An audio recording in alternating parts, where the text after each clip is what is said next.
Hey, what's up, everybody out there in YouTube land? This is your girl Isha coming at you with another spoken word, and this one is called ex-conformist.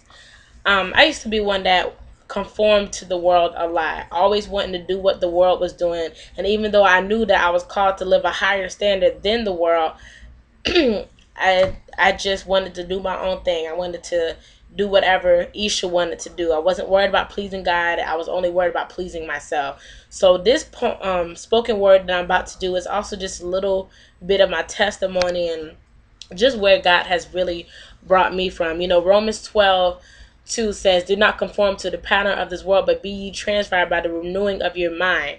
God has renewed my mind. He has really just taken me from such a dark place into the light. You know what I'm saying? And it's a beautiful feeling to know that, you know, I'm not perfect and I never will be, but I'm striving to be the best that I can be. And I'm done conforming to the pattern of this world. So as you guys listen to this, excuse me, listen to the spoken word, I hope that it blesses you and that it ministers to you, and that it encourages you that if you're in a place where you're still worrying about fitting in and conforming to the world, that you realize that God has called you to a higher standard than the world. And the word is clear. You know, we are to live above the world's influence. You know, we don't have to live like them. So here I go, ex-conformist. Used to be so quick to conform, comfortable living this Christian life, content with being just lukewarm. Pleasing man, fitting in, that was my aim, even though meanwhile I was content with disgracing my father's name. Romans 12 told me to be transformed, but instead I was steady being conformed. And although many times I was warned, I didn't want to listen and I continued on. I knew what was right, that I was to live like Christ, but I was more concerned with things of darkness rather than of the light. I thank God for his grace, for giving me another chance, for forgiving my sins and giving me a clean slate. My faults have been erased. So no longer will I conform, being comfortable living lukewarm. And hear me now, church, you've been forewarned. Get your life right now before one day it's all gone. So you guys, this was just a little something that I wrote, you know. And like like I said, one day our lives are going to be gone in a flash. We never know when Jesus is coming back. And I, for one, I'm not trying to go to hell. I want to go to heaven. I want to live life forever praising his name and glorifying his name and being in his presence. So y'all, it's time for the church to stop living these lukewarm lifestyles and thinking that it's cool, because it's not. We have to take an account for every single sin that we do on this earth. We have to take account for that. And I mean, I feel like personally, if you have Jesus Christ in your life, something about you ought to change.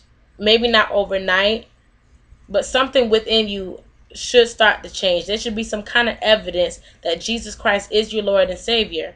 But if you're still doing the same sins and comfortable and happy with living in that sinful state, you have to really ask yourself, am I really saved? Is Jesus Christ really the owner of my heart? Or am I just is Jesus just borrowing it? Does he really have full possession of your heart?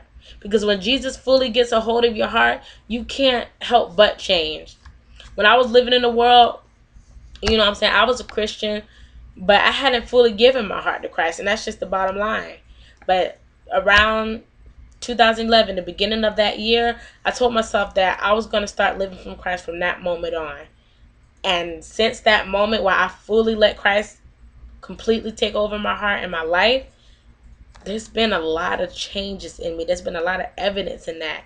People that knew me from way back when, that see me now, they could testify to the fact that I'm just not the same person. So I encourage you guys, give Christ your whole heart. Don't give him just half of it.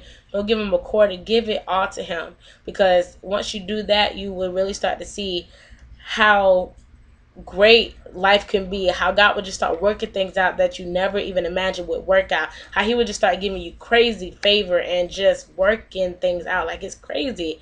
My life now has been some of the best years of my life now. Like, from where I was before to now, No comparison.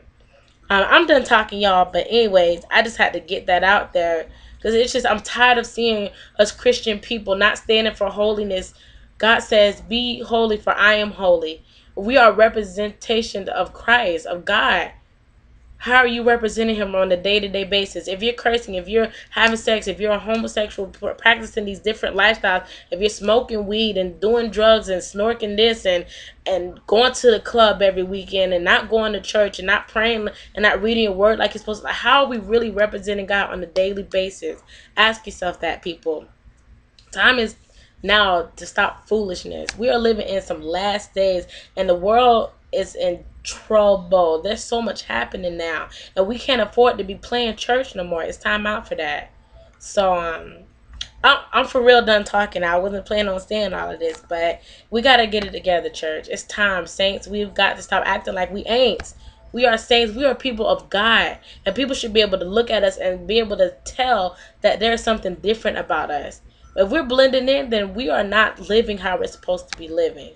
And that's just not cool. So until next time, people.